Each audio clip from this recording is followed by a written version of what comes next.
I will again. So in this video, we will introduce the computation of the hyperbolic Lagrangian coherent structures and also hyperbolic objective Euler coherent structures using the variational methods. So far we have been covering already several diagnostics, including the FTLE and the TSE as far as we're looking for hyperbolic structures. But we've also been looking into the TRA, the PRA, the LEVD, if we were looking for elliptic structures.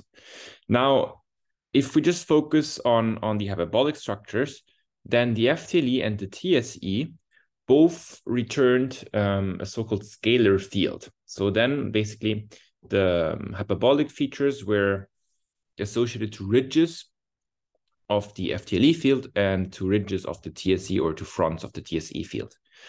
However, as you can guess, the definition of the ridge is mathematically not really well defined, which implies that I cannot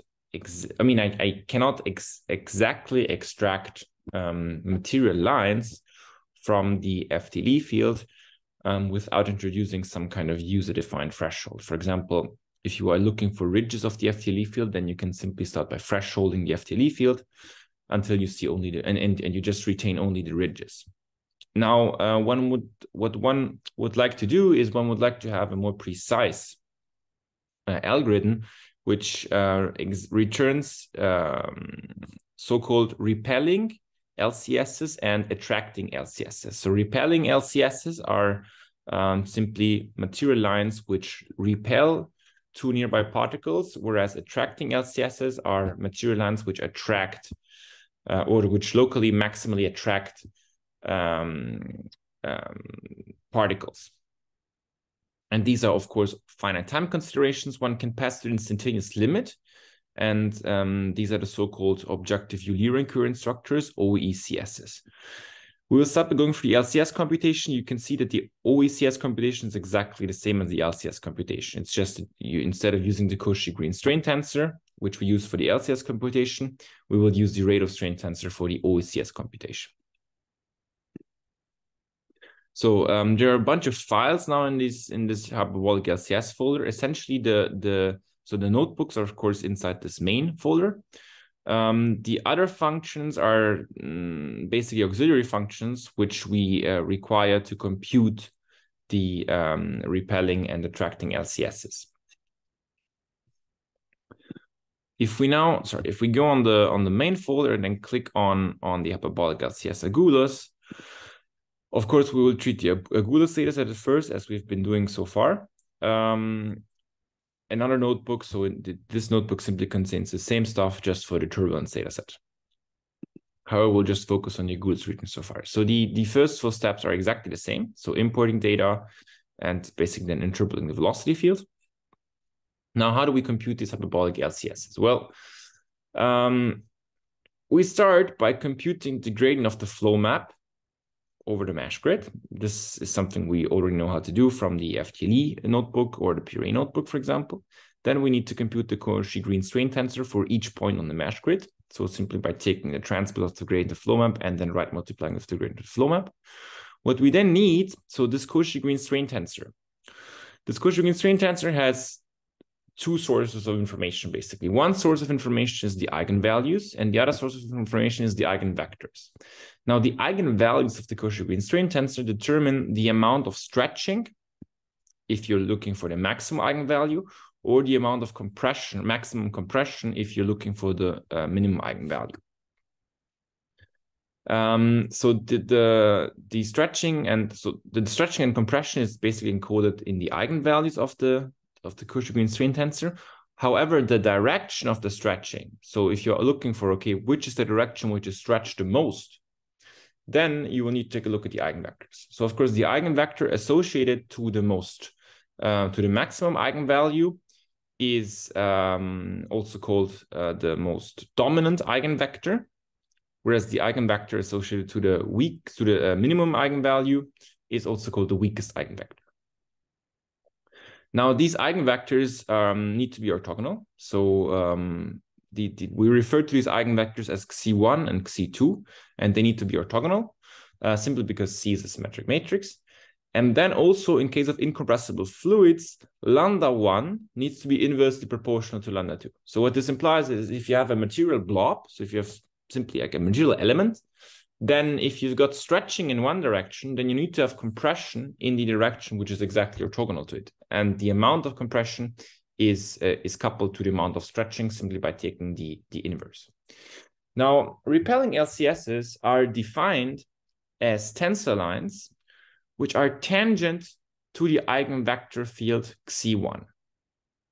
So actually, I would need to correct this a bit because repelling LCSs generally are originally defined as tensor lines which are orthogonal to the most stretching direction. So which are orthogonal to Xi2. However, being orthogonal to Xi2 implies that you need to be tangent to Xi1, at least in the 2D case. And then the way we construct these repelling LCSs is simply we look for the local maxima of this lambda 2 field. So we basically look for the locations where the most stretching and the most compression is happening. And then from these locations, we compute these tensor lines. So basically we launch so we solve this ODE in both directions, because of course, if you start the integration from the local maximum, then you can go one way or the other way. Why can we go in both directions? Because so these eigenvector fields, they are not so the orientation of these fields is not well defined, right? So the eigenvector has no sign. It has no plus or minus, but it just gives basically a line. However, this doesn't bother us at all. In fact, because these repelling LCSs are simply tensor lines, so they need to be tangent to this Xi1. One can do the same thing for the attracting LCSs, which simply need to be tangent to Xi2 there. So of course, what this implies is that since Xi1 and Xi2 are always orthogonal, repelling and attracting LCSs always need to be orthogonal. This also holds for compressible fluids, okay? The only thing that matters, so essentially the algorithm for compressible and for incompressible fluids is the same. The only thing that might be different is that the locations where you launch these repelling LCSs and where you launch the attracting LCSs is different in the compressible case. Why? Because in the compressible case, local maxima of the lambda 2 field are no longer equivalent to local minima of the lambda 1 field. Simply because lambda 1 is not inversely proportional to lambda 2.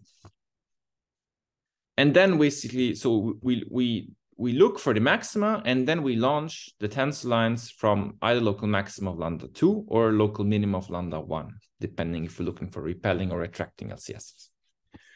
And that's basically it. Now, the only thing that's a bit involved is when you launch these tensor lines here and you integrate, since this Xi, so since the eigenvector field is, the sign of this eigenvector field is not really well defined, it might be that you start integrating in one direction and suddenly you hit an eigenvector which happens to point in the other direction. However, so this would basically imply that the integration is stopped, right? Because it basically runs into a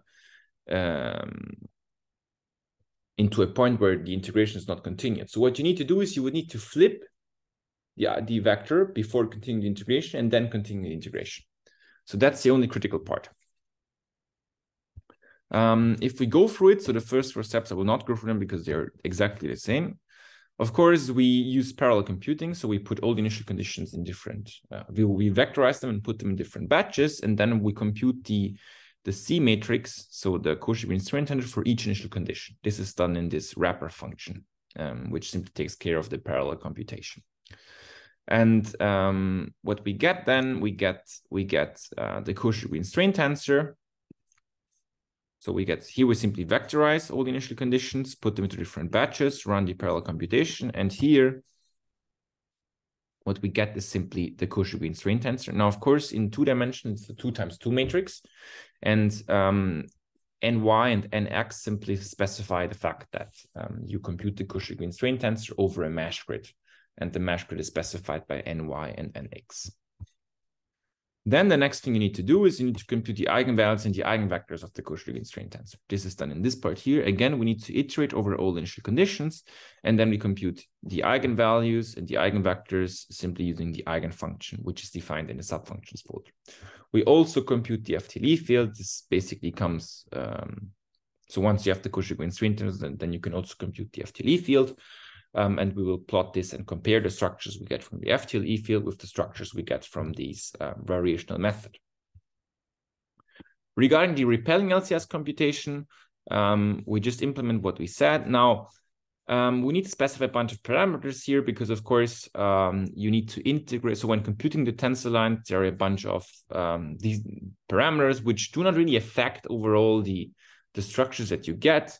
But these parameters essentially rotated to how fine you want the integration to be. So, for example, the step size, the first parameter simply specifies the step size of the integration of the tensor lines. Note here, the tensor line integration is not equivalent to particle directory integration. So integrating a particle directory is different than computing the tensor lines. So the first parameter is simply step size used for the tensor line integration. The second parameter is, well, at the minute you need to look for local maxima, of course, you can look for all possible local maxima. However, since we have some noise in the data, you will probably discard local maxima, which are too close to each other. However, you can also set this parameter, of course, to 0. This would just give you more structures. Then you can also put a threshold on the maximum length of the shrink line. Now, keep in mind that repelling LCSs are also called shrink lines. Why? Because if you were to advect them forward in time, then you would observe that these lines would be shrinking. So the length of these lines would be shrinking. Why? Because C1 simply points in the most compressive direction. Then you can also specify the number of most relevant tensor lines that you want. You might not be interested in all tensor lines, but just in the 50 most relevant.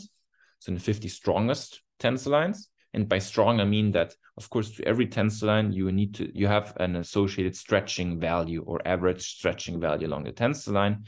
And you might just be interested in the 50 most relevant or 50 strongest tensor lines. Then you can imagine that once you do the tensor line integration, of course, you launch the tensor lines from local maxima of the lambda 2 field, okay? So basically, you launch them from locally maximum stretching points. However, as you move out, so as you integrate and go away from the local maximum, the rate of stretching or compression, also called attraction, will inevitably decrease, and you might put a threshold on that as well, so that you do not have like arbitrary long tensor lines.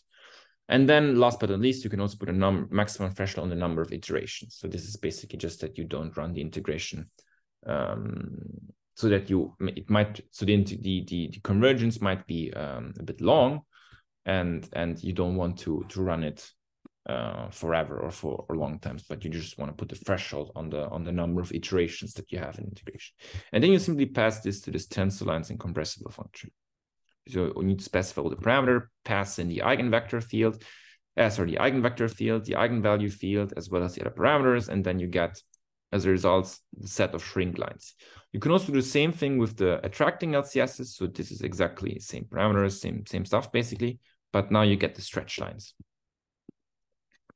And what you then get, so if you plot all these lines, so this is just the plotting. If you plot all these lines over the FTLE field, then you can see that the red lines indicate the repelling LCSs. So we did this over a forward computation, and the red lines indicate the repelling LCSs. So two nearby particles, for example, located on the opposite side of these two lines, will separate exponentially, right?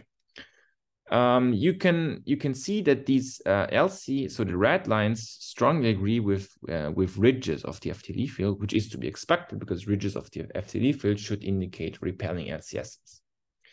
Now that's it pretty much for the LCS computation. I would just need to point out that if you want to do the OCS computation, which we've done in the other folder, the computation is exactly the same. The steps are exactly the same. The only difference is that you would need, instead of the Cauchy-Green strain tensor, you would need rate of strain tensor, because the Cauchy-Green strain tensor captures the deformation over some finite time interval, whereas the rate of strain tensor is associated to the deformation, so basically to the instantaneous deformation. It's the rate of deformation. But otherwise, all the other steps are the same, and in fact, the functions are also the same. So you will see that these functions here, which you have in the Hyperbolic LCS folder, you have exactly the same functions also in the Hyperbolic OECS folder. And yeah, that's pretty much it. So I thank you very much for your attention, and I look forward to the next video.